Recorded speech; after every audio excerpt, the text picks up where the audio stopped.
When you think of a long-running adventure like One Piece, your mind is just flooded with images of pirates, action, crazy characters, even crazier powers, epic moments, an endless sea, and Mario Party. Yahoo! Wait, what?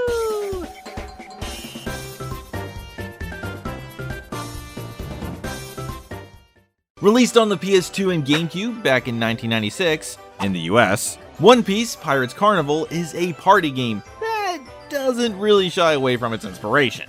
It's a giant board game interlaced with minigames. But the question is, does it do enough to carve out its own identity? Yo ho, mateys, 'tis I, Spammer D. And believe it or not, despite pulling a Sonic the Hedgehog and basically just copying the Portly Plumber, One Piece Pirates Carnival actually has a few interesting cards to play, even before you get to the main game. Opening up with game original anime footage, which is certainly a treat. Some of it is recreated from the show, and some of it is of new scenarios, something we'll see a bit more of later on. Honestly, the only downside is that the music it's set to is pretty weak, especially for the One Piece franchise. And considering a lot of the other tracks in this game are either awesome action tracks, or just very fun and upbeat, well suited for a party game, it seems, like a bad call. Even if they couldn't license one of the official OPs, I would have used pretty much any of the other tunes in this game, as most of them are pretty great. But music aside, which we'll touch again on a bit, right out the gate, graphically, this game actually impresses. For the PS2. Almost immediately, we are greeted with all the characters at the menu screen who are rocking a cute chibi cel-shaded aesthetic, which has actually aged pretty well. Everything is bright, colorful, and lively, with all the characters sporting little animations. We're not even past the menu screen yet. That's good stuff. Unfortunately though, despite all of the quality put into the visuals, there's really not that much here. Flipping through the menu, we'll find that it's pretty barren, with the only things of note being the versus game mode, which is just the minigame mode where you can play all the minigames you've unlocked, and the board game mode, which is the main game mode, which also technically doubles as the story mode. And I say technically because there is no story, but you will reach the credits after playing just one game. Plus there are map names, character interactions, and dialogue, so longtime fans can probably gauge the time period that it's all taking place in. So again, technically a story, but only if you already know it. Though I should note that the US version of the game was heavily changed by 4Kids, but not necessarily for censorship reasons, like I'm sure most of you are immediately thinking, which yeah, I totally get. No, it was just because the English version of the show wasn't as far as the Japanese version yet, so characters and scenarios that hadn't made it overseas ended up on the cutting room floor. Characters like Foxy and the Davy back arc, which this entire game is themed around. That's not very super. But checking out the roster that we do have, we find that the first 7 Straw Hats, excluding Vivi, are our selectable characters. And unlike Mario Party, who you choose can mildly affect which minigames you play, but more on that in a moment. Next, we select the map we want to go to, and once we're in, we get to gaze upon a very bright, very colorful, and very bouncy world. Again, this is a pretty nice looking game, until the board arrives.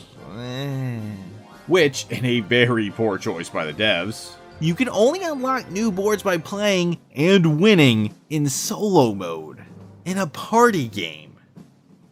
Yeah.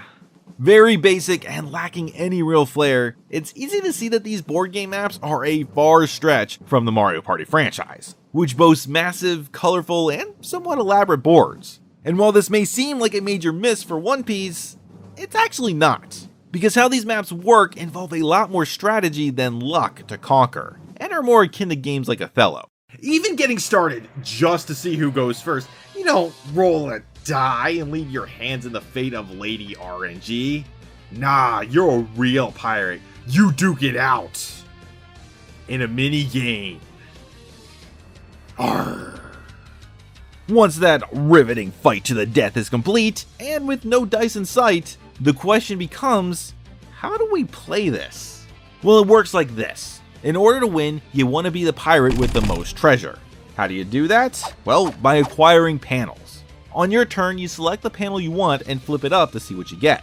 and if you acquire the panel, it'll change to your color. Seems pretty straightforward, but it's not. Because obviously, if that's all there was, it'd be all luck of the draw, and pretty boring. The strategy comes from stealing and the minigames.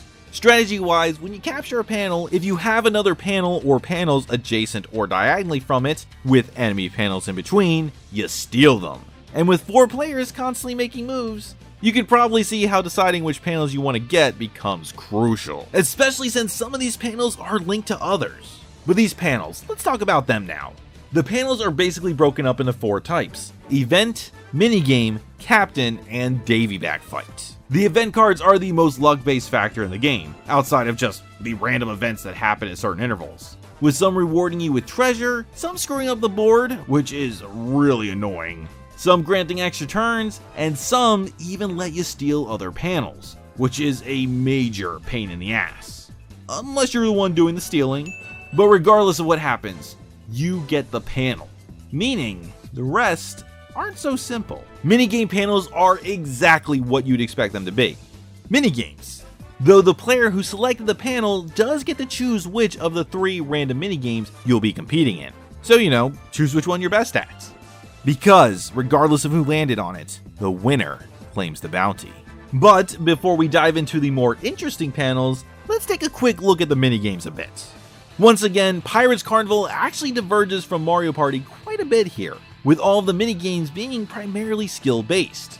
There is a lot of action here, like an FPS underwater punching session, blowing up targets with a cannon, and even a battle royale, which is basically just a watered-down Power Stone. If I had to make any complaints about these at all, it's just that there aren't really enough of these minigames, with only 12 different ones in total, plus another 3 2v2 minigames that pop up at the halfway point of the game. One Piece basketball, anyone? He's on fire! But these free-for-all minigames aren't the only ones we've got. We've also got the Davy back fights. When a player lands on a Davy back panel, instead of stealing another player's panel, they challenge them for it. And this is where your character selection matters, as each character defending their panel has their own exclusive minigame where they face off against the other players as a boss-style character. And they are all very different from each other, with Usopp's being a prediction-style game and Chopper's being a capture the flag versus capturing territory game. Though my personal favorite is Zoro's, where you just attack the other players trying to knock them out of the ring, because violence. Yay! Though now that you've seen it, let's talk about the voice acting. Yeah, I said we'd come back to the audio, and this is probably what will be the biggest turnoff for most One Piece fans. Or maybe they'll just think it's hilarious. Who knows, personal preference. But regardless, the entire game is dubbed. And yes, it is the 4Kids dub, with all the cheesy edits and everything, and no, you cannot turn it off. They bug me. I don't like bugs. Bugs drive me buggy. You making fun of my name? You insulting the great Buggy! No, don't go buggy, Buggy. And thinking about it, that's actually kind of interesting, since nowadays, anime games rarely have a dub. But this one is just Usopp hammering you with it left and right. And I mean a lot. At the start of every turn, at the start of every minigame, when you lose minigames, just all over the place. Accompanied by these really low-res images that really stand out as the only half-assed visuals in the game, especially since the panel and card images are actually quite good, so it's kind of weird. But still, whether you like the dialogue or not, it comes with another annoying tidbit. Every time a dialogue segment starts, the audio stops momentarily, cutting to silence. Now clearly this is just the game loading the next dialogue bit, but even knowing that doesn't make it better. It just happens so frequently that it really does get annoying fast. The last thing to mention about the audio clips, which is also pretty interesting, are the new interactions I mentioned earlier, as we'll get to hear characters who never actually met in the series interact, specifically during the captain fights, the last, and in my opinion, most interesting of the panel types. Or my power! I am the mightiest! It sure does look like it. You look awesome! Exactly. Captain fights are somewhat of a pseudo 3v1 fight. The player who landed on the panel relinquishes their character and takes control of one of the baddies, like Arlong or Buggy the Clown, in villain-themed minigames. Games like trying to stop our heroes from reaching you with bombs and spikes, or stomping on them as giants, or playing darts. Yeah. The idea here is that the 3 Straw Hats are tasked with defeating the big bad, but only one can claim the prize. So teamwork is optional. And since player panels count as 2 panels, well, let's just see how close you and your Nakama really are. And then, once all of the panels are flipped, minigames played, bonus loot rewarded, the game is over. And unlike Mario Party, you might actually still be friends in the end. Yeah, well, One Piece Pirates Carnival may just appear to be another Mario Party knockoff. The fact is that it has enough of its own unique ideas to stand on its own merit, with a primary focus on skill and strategy over luck and chance. And let me tell you, that usually doesn't tend to piss off the losing players quite as much. Though they will still be pissed.